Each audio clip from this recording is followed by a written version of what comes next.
Well, Clarice, have the lambs stopped screaming?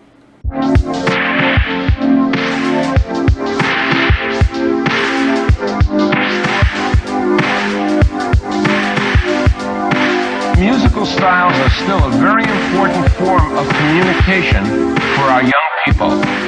Hi, I'm Joe Feinstein. Welcome back, beautiful people. As I mentioned last episode, I am on the road to 500 subscribers before the end of the year, so make sure you click that notification. Now, I'd like to take a brief moment and bring up a clarification before we dive into my main points about a point I won't specifically be expounding upon.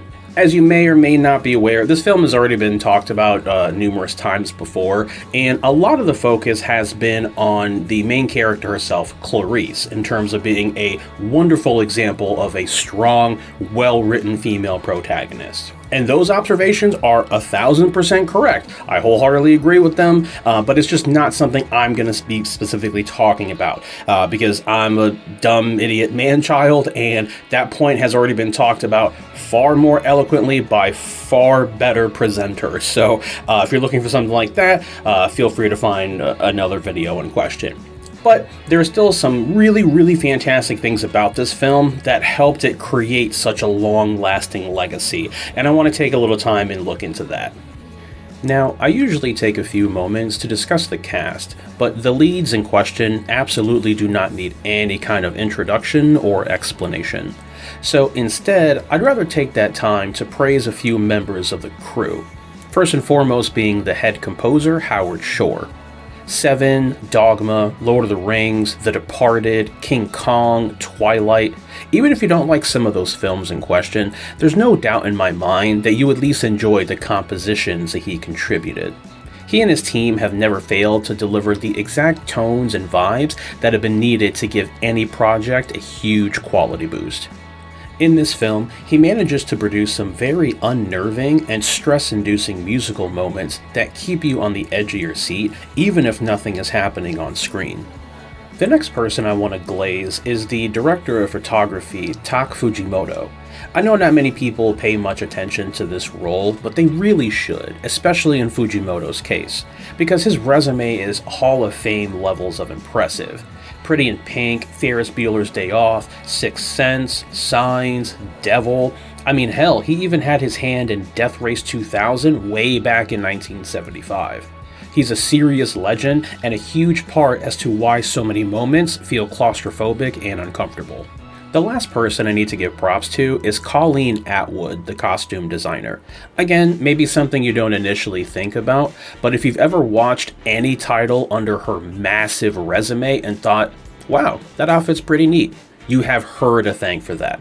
Whether it's whimsical, gritty, or flashy, she can do no wrong. Okay, enough of me glazing about the cast because my throat's getting dry. So how about we just get to my main points as to why I think this film had such a fantastic legacy. Now, the obvious and short answer is Hannibal Lecter himself, but the entire film is uncomfortable in the best way possible, both because of Hannibal, but also because of the combination of music and cinematography, which is why I wanted to start out by speaking about the parties responsible. In terms of Hannibal himself, I'd argue that he's far more of a threatening presence when he's simply speaking rather than doing any actual acts of violence.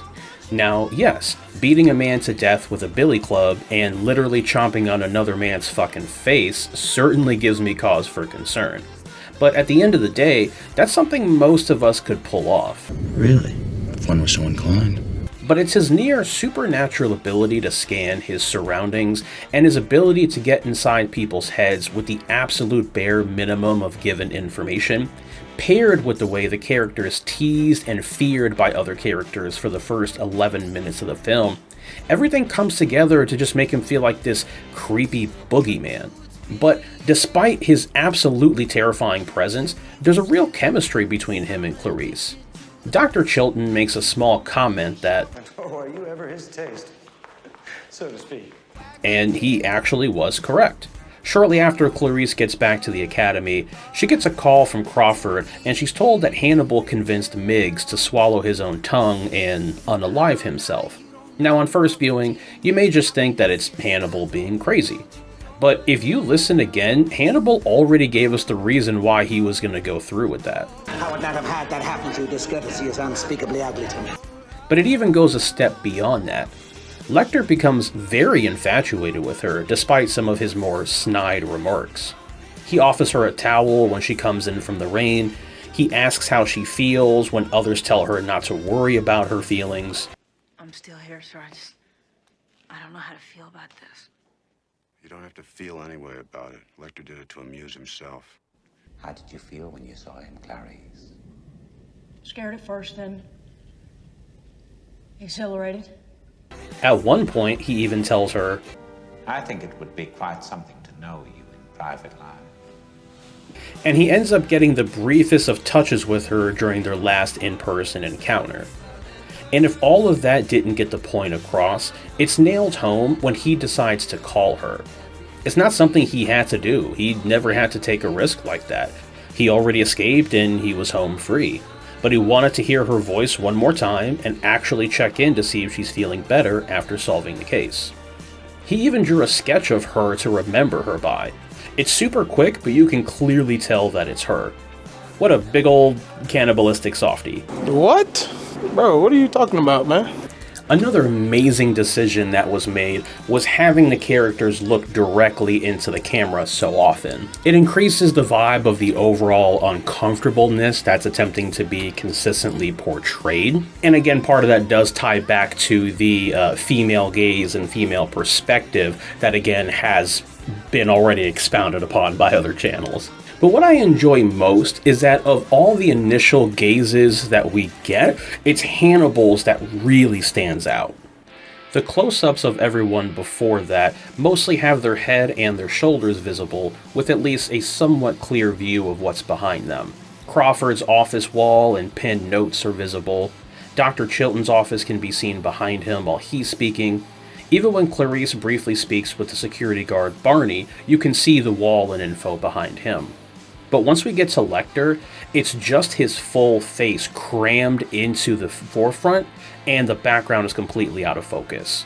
The moment doesn't give you any chance to take in anything else besides Lecter's voice in your ear and forces you to meet his gaze. Whether the character is staring at the camera or not, every close-up just feels claustrophobic, even when the characters are having a somewhat positive conversation. If there's anything else I really feel the need to point out for this film, it's my appreciation for the decision to not do any sort of flashback when Clarice is telling her backstory to Lecter. Theater of the mind will always be stronger than what can often be put on the screen. So I really appreciate that we just have to sit with the story and imagine how she must have felt going through all of that. So there we are, another episode in the books. Thank you so much again for watching. As I mentioned previously, make sure you're hitting like and subscribe. Help your boy out getting to 500. In the meantime, for those of you who usually stick around to the end, you know what time it is. Stop the presses! This film was directed by Jonathan Demme, who also directed Philadelphia with Tom Hanks, who was in The Da Vinci Code with Jean Reno, who was in Leon the Professional with Natalie Portman, who was in V for Vendetta with Hugo Weaving, who was in The Lord of the Rings with Sean Astin, who was in episode 115 of the all-new Muppet Show. Boom. Can't stop, won't stop. Again, thanks so much for watching. Got any suggestions for what I should do next? Definitely let me know. But as always, I'm curious. What do you think?